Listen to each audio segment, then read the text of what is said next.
नमस्कार। आज हम लोग भारतीय दर्शन के एक बहुत ही खास दौर की बात करने वाले हैं। एक ऐसा दौर जिसमें दो महान संत हुए और हम उनके जीवन से उस युग को समझने की कोशिश करेंगे। अच्छा, एक सवाल है। दुनिया का जो सबसे लंबा महाकाव्य है, महाभारत, उसके रचयिता कौन थे? ये नाम शायद ज्यादातर लोगों को पता ही होगा। बिल्कुल सही, महर्षि वेदव्यास। पर क्या ये बात पता है कि वो अपने समय में ज्ञान के अकेले ज्ञाता नहीं थे?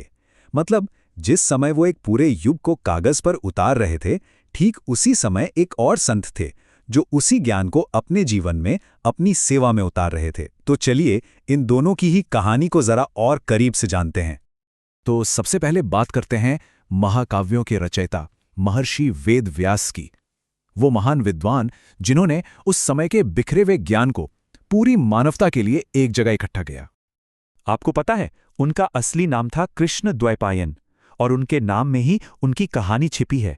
कृष्ण इसलिए क्योंकि उनका रंग सांवला था और द्वैपायन क्योंकि उनका जन्म यमुना नदी के एक द्वीप यानी कि द्वीप पर हुआ था। वो ऋषि पराशर और सत्यवती के पुत्र थे। अब जरा सोचिए कि कितना बड़ा काम रहा होगा। उन्होंने सबसे पहले जो एक यूनिफाइड वेद था उसमें महारत हासिल की, फिर उसके जो पवित्र मंत्र थे उनको अलग अलग कैटेगराइज किया और फिर उसे 4 वेदों में बांटा: ऋग्वेद, यजुर्वेद, सामवेद और अथर्ववेद। इसी कमाल के काम की वजह से उन्हें वेदव्यास की उपाधि मिली, जिसका मतलब है वेदों को व्यवस्थित करने वाला। और महाभारत लिखने की कहानी तो और भी दिलचस्प है। कहते हैं कि इसे लिखने के लिए भगवान गणेश लिपिक बने, मतलब स्क्राइब।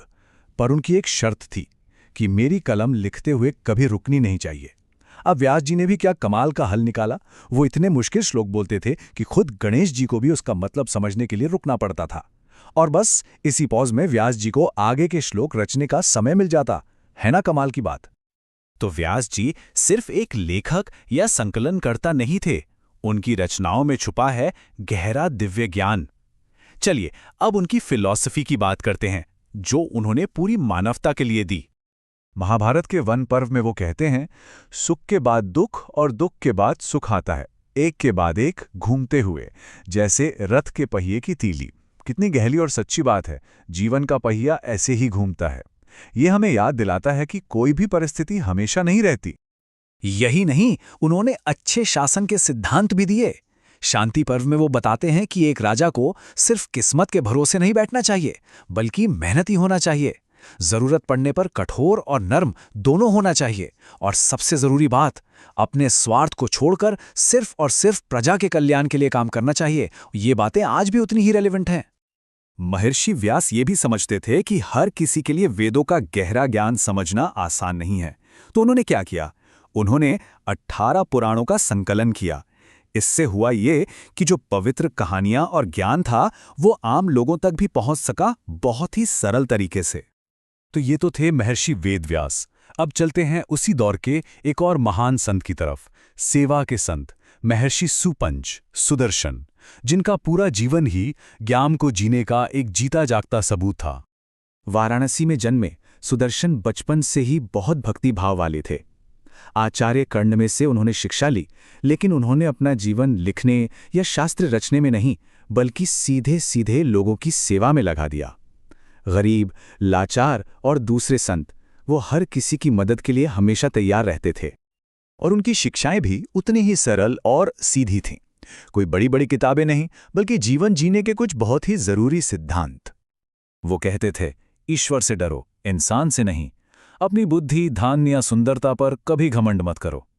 हमेशा दूसरों का भला करो, और कुछ भी हो जाए अपने आत्मसम्मान की रक्षा करो। मतलब, दुनिया की दौलत से ज्यादा पारलौकिक आनंद की खोज करो। उनकी शिक्षाओं का सार यही था: विनम्रता, सेवा और आत्मसम्मान। सुदर्शन जी भगवान श्री कृष्ण के बहुत बड़े भक्त थे, और उनके लिए भक्ति का मतलब सिर्फ पूजा पाठ नहीं था। भक्ति का असली मतलब था सेवा। उनका पूरा जीवन दूसरों की मदद करने में ही बीता। उनका आश्रम हर दुखी और पीड़ित के लिए एक पनाहगाह था। तो अब देखिए, इन दोनों महान आत्माओं के रास्ते कितने अलग थे, है ना? एक ज्ञान के रास्ते पर, दूसरा सेवा के। पर इंटरेस्टिंगली दोनों की मंजिल एक ही थी। देखते हैं कैसे। तो ये है ज्ञान के 2 मार्ग। एक तरफ हैं महर्षि वेदव्यास, जिनका रास्ता था ज्ञान मार्ग। उन्होंने महाकाव्य और पुराण रचे ताकि पूरी मानवता का कल्याण हो।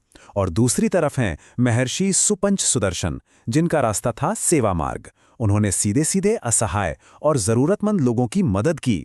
एक ने ज्ञान को लिखकर अमर बनाया, तो दूसरे ने उसे अपने कर्मों से जीकर दिखाया। और सबसे खूबसूरत बात देखिए, ये जो प्रसिद्ध श्लोक है, परोपकारः पुण्याय पापाय परपीडनम, यानी दूसरों का भला करना पुण्य है और दूसरों को दुख देना पाप। ये श्लोक व्यास जी का बताया जाता है, पर ये एक लाइन महर्षि सुपंच सुदर्शन के पूरे जीवन का सार भी है ना कमाल का संगम। तो ये प्राचीन ज्ञान कि जीवन का सच्चा मकसद दूसरों की सेवा में ही मिलता है, ये आज के समय में हमारे जीवन को कैसे प्रेरित कर सकता है? ज्ञान और सेवा के रास्ते आज हमारी जिंदगी को कैसे बेहतर बना सकते हैं? ये एक सवाल है जिस पर हम सबको सोचना चाहिए।